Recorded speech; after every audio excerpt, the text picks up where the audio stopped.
So some of these might be out of focus, if I remember to focus back in or not. I need to make 6 of the same part without using a CNC machine or a milling machine. A milling machine, that would be like, there's a lot of math involved, minus, plus, but yeah, there's like turn the dial, turn the dial, turn the dial. Let's say I have a DRO, then it's fine, but there's this hand cut.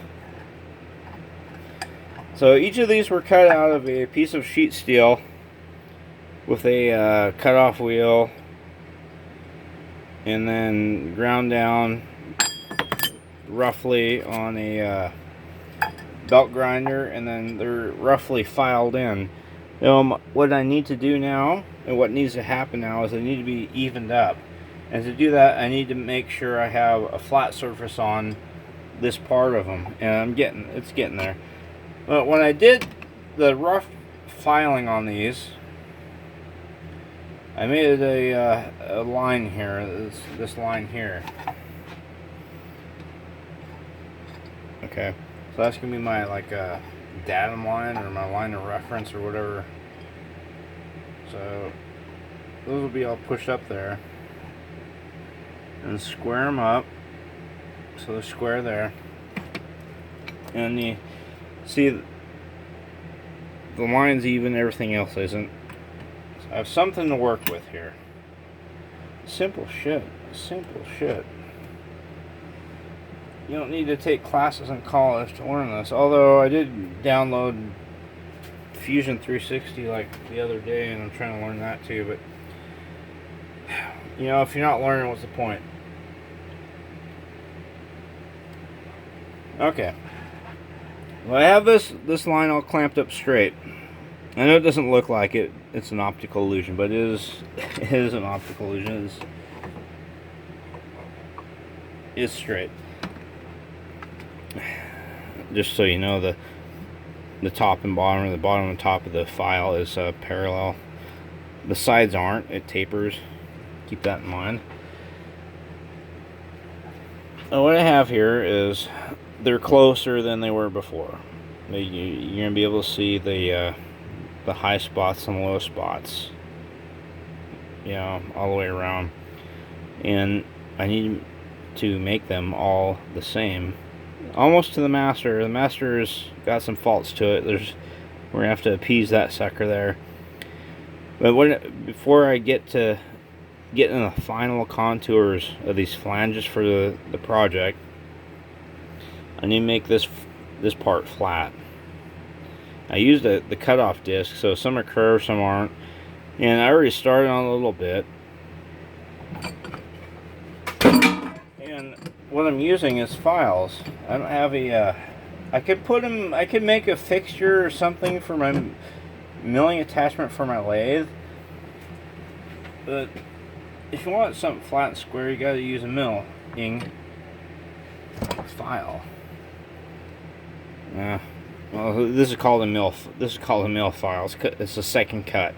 It's called a second cut because the teeth are farther apart, and if you have a mill smooth file, the teeth are closer apart. This is for like finishing work and everything. And I've had these files for,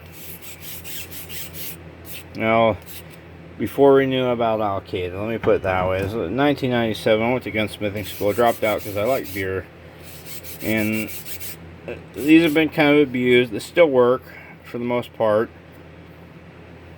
And you see, you can tell a file's been abused when it's got shiny spots on it. And there's been a ton at work where I work, if that makes sense.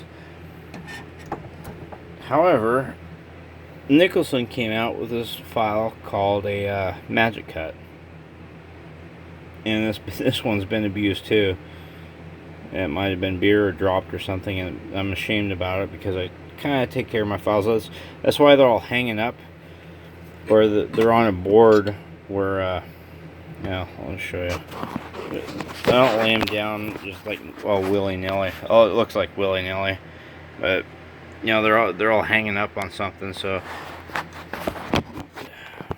there's kind of old tradition nod to it. They were hard to come by, and they were very valuable for any person that worked with metal back in the day, and mostly gunsmiths, believe it or not. They were the go-to people in the village, and we're talking, well, when they started first using guns, they've got the blacksmith. Well, the blacksmith, he could be as a gunsmith, but anyway. If you want a corkscrew made back in the day, you go to the gunsmith. Let me just put it that way. The skill level is just there's too many things going on. There's other videos on YouTube that talk about this, and guns are. I'm gonna get a big rant, but the Industrial Revolution was inspired by, fucking guns. Like every technology has been pushed by guns. It's you throw a rock, and you have to go pick it up again. Why don't you tie a string to the rock? Why don't you make a sling so you can throw it farther? It's the human condition for warfare. And guess what? It's over women every single fucking time. Or food. Anyway, you think about how animals act. You see those bucks out there fighting over each other. Yeah, that's fucking warfare. It's every fucking species does that shit. So I have the file that makes me want to use the file the wrong way. This is cut with cuts this way and cuts this way, so it can cut on the push and pull. To show you the second cut flat file here, it only has in this direction, so it only cuts one way. So this fosters bad habits of filing. Okay, I'm doing it slow there. Now, for real time, like that. Now it sounds like I'm going the other way, but I'm not. I've been doing this for a long time. Go forward, I'm barely bringing that up. It's about what they call the economy of motion, or some fucking buzzword that was back in the day when I went to gunsmithing school. They were talking about that. By the way, the instructor worked at Holland & Holland, and the first thing was they take it's aluminum. They take a piece of steel and file it flat and square on, make 1-inch cube, and then they have to bore a hole in a piece of metal and make a 1-inch square, and it has to fit through it. Yeah, whatever. You can do that. And they're done that too. But it's more efficient to use the file correctly. Although this file fosters incorrect use. Why I sound like an old bastard. Take not that one again. Take the old second cut here. Okay. It's a longer file, so I cut a lot more. And it's still got some teeth to it. That's why it's not a knife yet.